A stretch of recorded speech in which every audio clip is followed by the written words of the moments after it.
Hello, everyone. Welcome back to the PPC Roundtable. Now, today I am joined in again by Mr. Sandeep, our co founder, and we are going to talk about something really interesting. We are going to look over an account that is doing close to $500,000 a month, and we're going to look at the brand metrics data of it. Now, before that, let me introduce Mr. Sandeep. Mr. Sandeep, how are you doing? Hello everyone. I'm doing good. Been busy because of the March financial year end and the new prospects that we have in our next financial year in the April. So a lot of new accounts coming in, a lot of existing accounts we are trying to push and close on a higher node. So yeah, it's been a busy month so far. Yeah, I got it. But that's good problem to have, right? Okay, so let's jump to the screen. Okay, let me share the screen. One thing very interesting that we noticed about this account is doing, you can see, let me, so last 30 days, close to $500,000 in North America. Let me show you some metrics here. This is on an average, this account is doing close to 400,000 to $500,000. You can see here, right, a month. And also, if you go to the ads, the ACOS is pretty normal. They were spending close to $30,000 a month, but that is not most interesting because they're spending a lot. But if we go to the brand metrics tab here, this is available again inside the sponsored product ads. There are three kinds of things here that we need to see. Okay, so Amazon generally divides the brand audience in three parts: awareness, consideration, and purchase. Right. So this is something that structures the whole funnel for that brand, and you can come and see the whole data.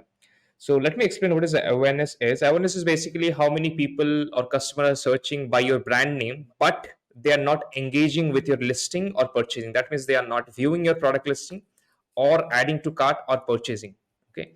Now, if you go to the consideration phase, the consideration phase is basically customers searching by brand name and going to the product listing, or customer directly coming to the product listing, but they are not purchasing the product. Okay. Whereas the purchase phase is obviously the persons or the customer who are purchasing the product, or it also includes the subscribe and save audiences as well. But one thing that caught our attention, let me show you something interesting. You can obviously download this data and you can prepare something like this, right? And you can download and prepare something like this on a monthly basis so that you can see on each month level what is the stages of audience or how many audiences are there in each phase of the funnel. So let's click on the recent month of February. If you see, we clicked on Feb and everything organizes based on Feb. You can see 1% was awareness shoppers, 72% of the audience was consideration, and 27 purchase were purchase. I will notice 72% of the audience are in consideration phase. That means they are viewing your product listing but not purchasing. Okay. Whereas you'll notice one thing, if I just show you the spend, this is a sponsored product spend. The sponsored product spend, you can see around $22,000, whereas we have shown this account is spending close to $30,000, right, a month. Sponsored brands, it is spending around $510. Sponsored display, 346. The brand at this level not spending at all in sponsored display. We are going to come to that point later on as well. And you can see the sales coming out, right? Feb spend and the sponsored product sales is around $110,000. Sponsored brand sales is around 1,700. Sponsored display sales is around 6,000. You'll notice one thing: even after spending such less, their sales in sponsored displays such high. Now, one thing I'll request Mr. Sandeep to, I think, share the audit that we have done, the audit that we generally do for each account on monthly basis, and there I think we can see in a more detailed way about what is happening in this, right? All Yeah, right. yeah, yeah. It So we is. have this. So we have this audit sheet where we have done the audit based on a lot of different data points. So you can see a bunch of different sheets, about 10, I think 12, 13 different sheets we've got here. Like for example, the data you see right now is basically the hourly level analysis for the account for 2 months. So for about 60 days, we wanted to look at how the account is doing at an hourly level. To find out which hour of the day is the maximum generating hour. For example, 7 a.m. We can see similarly for the weekdays, and over a month also we wanted to look at a month level. And then we also look at the data from a sponsored product point of view, that whether we are spending when we should be, or are we going out of budget when we should be there in the market. So there are a bunch of different reports here that we can, but the main particular one that we would want to look at is the this particular audit report that we have prepared, where we have the ad type analysis with the match type spend analysis that we have. So as we understand, sponsored product is more of Is a, it is it of maxed our zoom? yeah, I've done 200%. Okay, okay, okay, cool. Yeah, Maybe I can zoom from here also. Yeah, so yeah, yeah, now yeah. it should be much better. So here we can see different ad types that Amazon allows. Now all of these ad types, the only sponsored display is the ad type where we can target the audience. Whereas sponsored product and brand, either the keyword or the product that we can target, but in sponsored display is what we can do audience. And when we want to target the audience, which are in different stages of a brand, be it the awareness or the consideration or even the purchase ones, it is very important that we utilize this match type, which is the audience targeting within a sponsored display. So in this account, we know that there is a lot of percentage of audience which is in consideration and purchase. However, the brand is only spending not even a 0.5% of the budget. So it is clearly something that the brand is missing. We can see the sales share also is remarkable. So there is a lot that the brand can do. So whatever they are spending from, let's say, out of 60,000, I think they should be giving, starting with this month, let's say 2% of the budget, and then subsequently increase it to 5%, and eventually combine together sponsored display.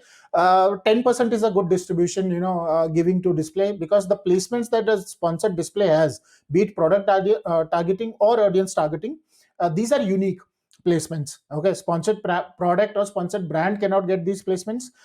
Even placements on a homepage of Amazon or off Amazon. So a lot of times we can get placements using sponsored display, audience targeting, all the partnered websites that Amazon has. Something, for example, like twitch.com or imdb.com. So we have seen people also getting placements there. So if somebody who has seen our product and is aware about the product, they are in the consideration phase, then possibly we may get a conversion if we follow them, be it on Amazon or off Amazon. So this is one thing that this brand should be doing, where they can target, allocate more budget to sponsored display, and that's a opportunity area for us. If we have to improve it, we are likely to increase the spend in this and take it from somewhere like maybe Exact, where we are very heavily dependent, and allocate it to the sponsored display, or maybe get additional budget. Yeah, so that is what I think we can do with sponsored display.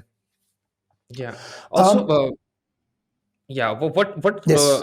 you talked about one strategy where we can focus, and we have seen there is around 72% audience in the funnel that are in consideration phase, right? And you suggested that audience targeting inside sponsored display is the way that we can target those audiences. And I think there are some other strategies which you can light on, especially we have been seeing a lot of brands not taking so much advantage of the brand tailored promotion. So Yeah. do you want to share some light on it? Yeah, sure. So within display, of course, there is different targeting that we can do. For example, a very classic one is the views remarketing and the purchase remarketing. Um, Knowing the fact what is the look back window, which is the ideal look back window based on the consumption of the product. Something like a coffee product, which is something where we buy up certain packs, which is to be consumed in 30 days. Ideally, it makes sense to do a look back window of 30 days for purchase remarketing. While somebody is in the market and has not made the purchase yet, maybe views remarketing of the least possible window, which is of 7 days, could be something that can be tried. So that is within the sponsored display that can be done. And of course, evergreen VCPM, where we can do impression based targeting, cost per mile. So that kind of a targeting is also a brand can utilize upon. So that is within the sponsored display.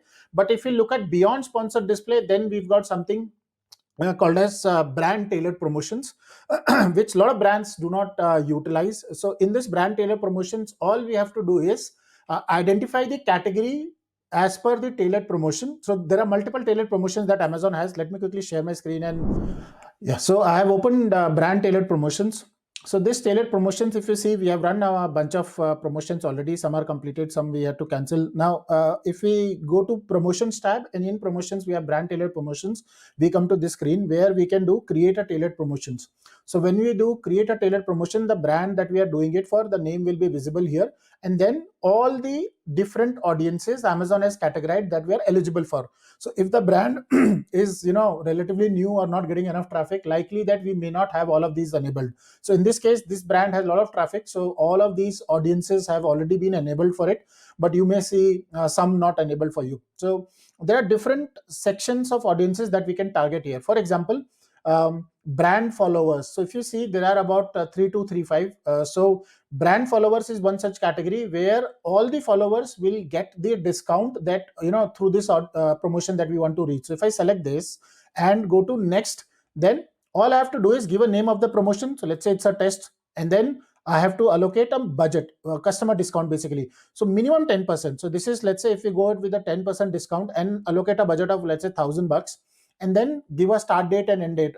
Possibly, let's say we pick it from 2 days from now, and then run it for a week or so. So for a week we run, and it's a redemption one per customer. So now all the people, all the shoppers of Amazon who follow my brand are likely to get an email where they'll be notified that they can come and buy one product from the brand store with 10% discount. All, that is what a brand has to do. Brand has to do nothing else in order to get this sale.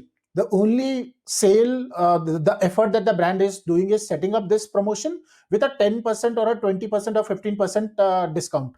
So that's all so it is very helpful. Something, let's say, if you want to liquidate in that such cases, if you want to gain some ranking, if you want to build some momentum, want to improve your BSR in that case. So all of these kind of functional. So this is one way of audience I have shown. If I go back, there are all different. So brand followers is something not all brands have it, because this brand has put effort through Amazon post to gain the followers. That's why they have about 3,000 followers.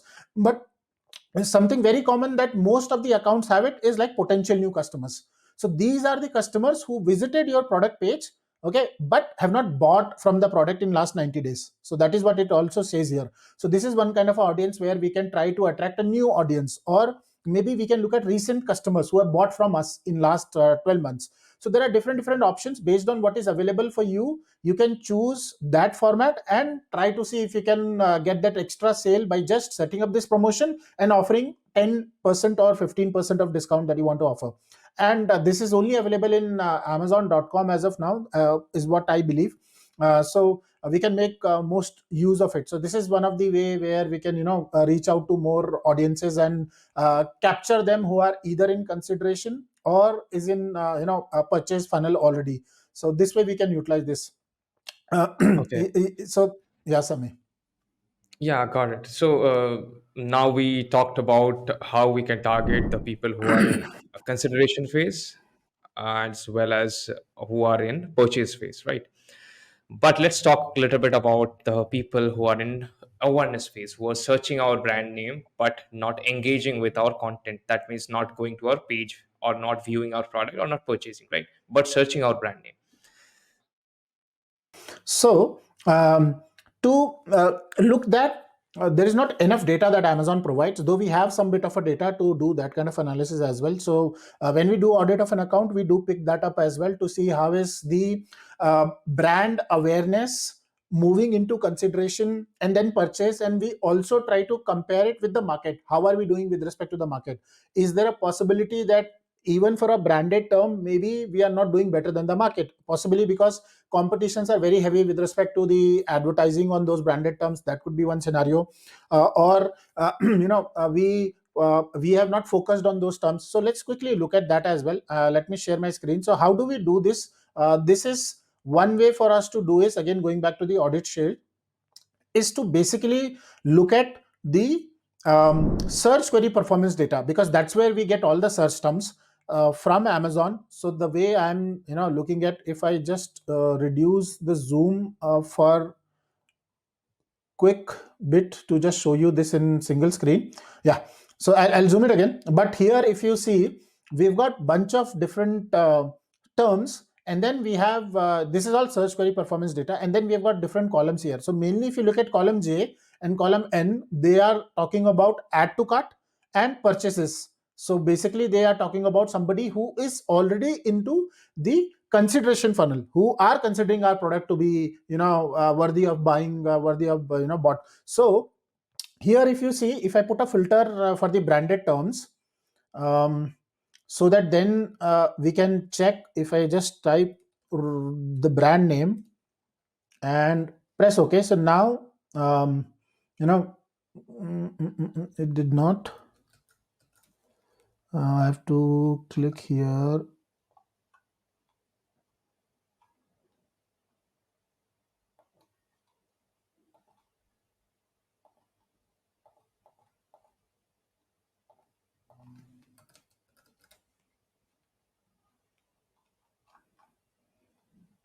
ये कैसे होगा समी? क्यों नहीं हो रहा होगा?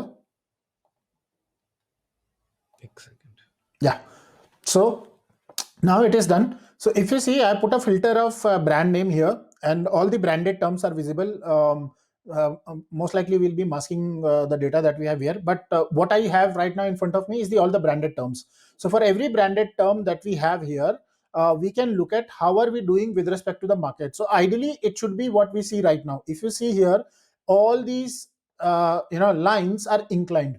That means we are doing better than the market. So if we compare ourselves with the market, we are doing much better than the market in terms of add to cart and also for purchases. So this should be ideally the scenario. If there is a difference, let's say for example, if we have any decline, for example here, we do have a decline here. For example, if you look at this, let me just zoom it a bit so that it is more visible. So if you see this row here, it is declined. So if it is declined, then this is something where we can look at if the particular term has enough search volume. Like for example, in this case, it does not have much search volume, so maybe it is not that important. But assuming that it had a good decent search volume, so if it had decent search volume, then in that case, it is one area for us to look at, that why my add to cart is lower than the market.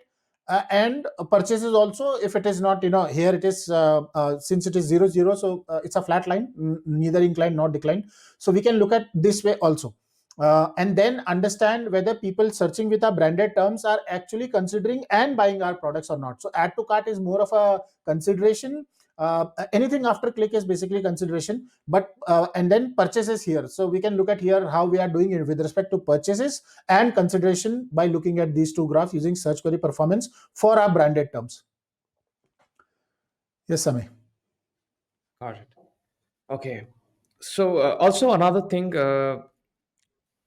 we got to know that here obviously the brand has good awareness, right? So obviously people are searching for their brand name because obviously they are doing quite good number in terms of revenue, almost $500,000, which is quite high. Also, I'm assuming they are spending quite a lot of money in DSP as well. And we recently did a podcast about AMC, on how AMC connects the dot between DSP and the other campaign types, right? So that we understand where we are spending and how that pathway of the customer is. Also, another thing, we can probably look at, because this is a brand which obviously we are assuming a lot of repeat purchase will be there, because a lot of people are searching for the brand name and this is something which is consumable. So let's try to look at the repeat purchase behavior, because I think when we downloaded the brand analytics report in the audit, it also gave us access to the repeat purchase that we have created, right? Sure, I'll share my screen again. So what we are looking right now is a repeat purchase. Let me zoom it so that it's big enough for us to see. Now, we basically looked at last 3 months. So September 23 onwards to February 24, and we can see the total sales.